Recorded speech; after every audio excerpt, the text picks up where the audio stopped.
Fake వీడియోలు IG గారు వార్తా ఛానల్లో వస్తున్న అన్నీ కూడా ఫేక్ వీడియోలు అని చెప్పేసి ఆయన స్టేట్మెంట్ ఇచ్చారు.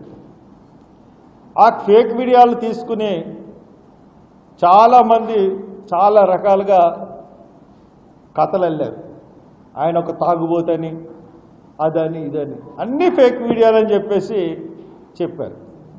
ఆ ఫేక్ వీడియోలు రిలీజ్ చేసిన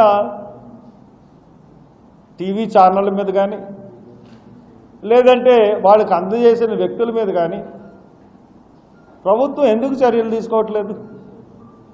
పోలీసులే ఇచ్చారని చెప్తున్నారు వాళ్ళు, ఛానల్స్ వాళ్ళు. ఇదిగో ఈ వీడియో రిలీజ్ అయింది, దాంట్లో ప్రతి వీడియోనికి కూడా ఈ సోషల్ మీడియా వచ్చిన తర్వాత ప్రతి వీడియోని విశ్లేషిస్తుంది. ప్రతి వీడియోలో కూడా ఏ వీడియో తీసుకున్నా దాంట్లో లోపాలు ఈజీగా కనిపెడతా ఉన్నారు. బండి ఒకటి కాదని, మనిషి ఒకరు కాదని. నేను ఫస్టే చెప్పాను, కొవ్వూరు నుంచి డ్రైవ్ చేస్తున్న మనిషి ఆయన కాదు. తర్వాత నిన్న పోలీసులకు ఒక మాట చెప్పాను,